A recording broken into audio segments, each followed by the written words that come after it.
Yes guys, ndasubiriye kubaha ikaze cyane mwebwe mwese muguma mudukurikirana mudahengeshanya guma mubana natwe mu kuza murakurikirana ibi vyigwa vy'ubwenge tuza turabaha tukongera tukabagezaho. Guys, uno munsi ndaje ngo turabere hamwe aka kantu kari ngaha muri WhatsApp bongeyemwo abantu benshi mwagumye mwibaza ngo aka kantu nagaki, aka kantu kavuye he, nyene abandi mukabaza abagenzi banyu ko nabo bakabona muri WhatsApp canke nyene ntimwatahuye ivyo ari vyo vy'aka kantu. Rero muri iki cigwa c'uno munsi niko kantu k'ubwenge nje ngo turabire hamwe ndetse tunavuge ko turabe muri rusangi n'akamaro kako.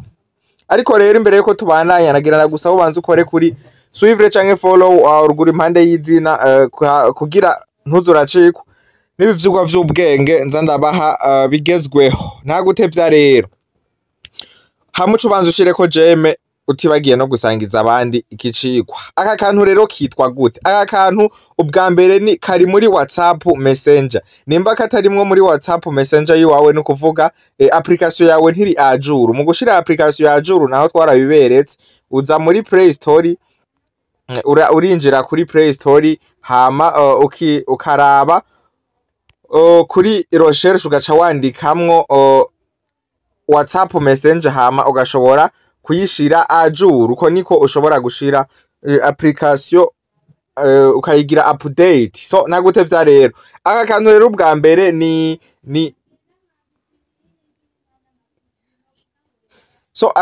aka kantu rero ngaha ni intelligence artificielle yo muri WhatsApp Messenger. No kuvuga izo tuvuze intelligence artificielle murazi za ChatGPT, murazi nyena ry'ama application wandikira ikibazo akakwishura, niyo bita intelligence artificielle. No kuvuga n'ubwenge karemano n'amasysteme abantu baba barakoze ushobora guha ikibazo hama akaguha inyishu. Reka rero twagiye tugafyondeko turabe ivyo ari vyo.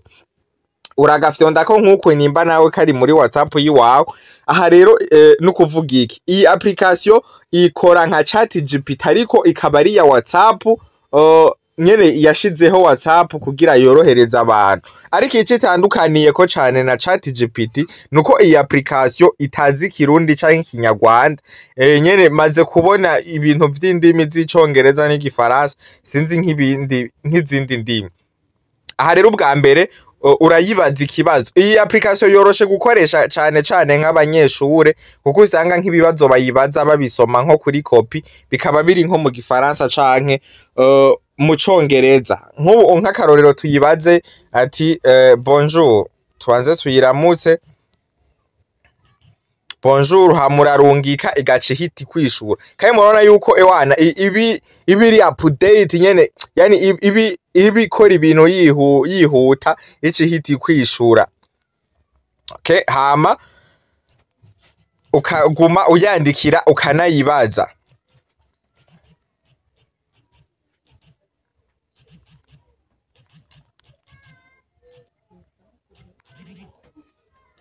Okay guys, aha rero no kuvuga iki. Kandi guys, iyi application murabona yuko ewana yani ikoresha umwanya mu kwishura sico kimwe n'iya ChatGPT yo kuri WhatsApp. Aha rero no kuvuga iki, iyi application urayibaza ikibazo ubufise icari co cose no ku bantu mutari muzi ibintu vya intelligence artificielle ukuntu bimeze canke bikora. Aha urayibaza ikibazo icari co cose ufise, nimba ari bijanye yani no kurondera amahera, nimba ari bijanye n'ubuzima canke bijanye na electronic, yani n'ibintu bijanye n'ingwara urayibaza ariko ukayibaza mu rurimi yumva. Yani murabona igifaransa, icongereza, hinge tuyandikire mu Giswahili turabe yuko bishoboka. Okay, turabe yuko hoho ibizi. Guys, murabona yuko igiswahili igiswahili nticumva. Guys, murabona iki kwandikira ibi bintu ubonye igumi kwandikira ibi bijambo ubikweretse ko ururimi igira uyandikiyemwo itagumva. Rero abantu muzi ibintu vy'igifaransa cane, abantu muzi icongereza cane, turabeho icongereza yuko iki medita fresh.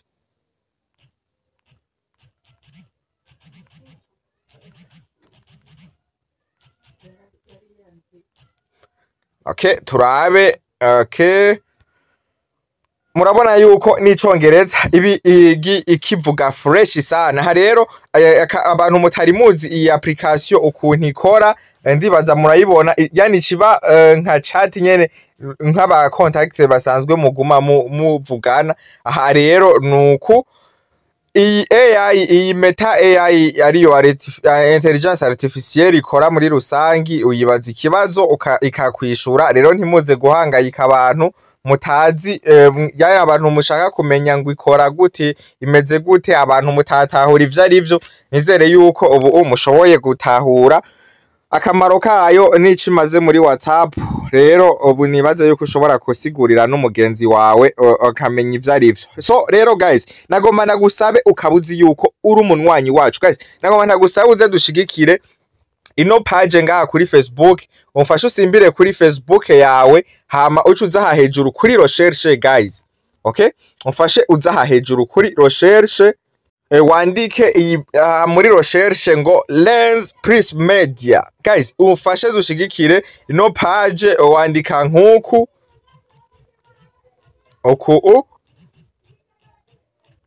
hama ucuzugire ngaha kuri recherche ngaha amusi, ucubona page ni iyi nyene yitangura ngaha. Wowe ico ndagusaba guys, nukuza ugafyona ngaha handitse follow nkuku canke suivre bivanye n'ururimi Facebook yawe irimwo, uzoba umfashije, uzoba unshigikiye. Rero guys, nibaze yuko ata muntu numwe asanzwe adukurikirana aza kureka kumfasha iki kintu. Rero ico ndagusaba no gukora kuri suivre vyonyene, ukaba wihereje, ukaba uhejeje kumfasha. So ciao ciao. Rero mwari kumwe na Joe nyene Black Obama, ntayengeshanya uguma ndabazanira utu dutrike tw'ubwenge tuba tugezweho kuri telefone. So ico ndagusaba no gusangiza abandi ibivyigwa vy'ubwenge kugira tubandanye tuba benshi. Ndakwibutsa 1xbet code promo ibica bigacika mu kuduza kadege kakagenda nk'umuravyo. Ni code promo ibigezweho mu ndome nkuru. Wowe ukiheza kugurura konti uco yitugira depot guys, hamuhite wibonera n'amabonisi uhita utangura kuduza kadege. So ciao ciao. Rero tuzosubira mu kandi gatrike yazokurikira. Bye bye.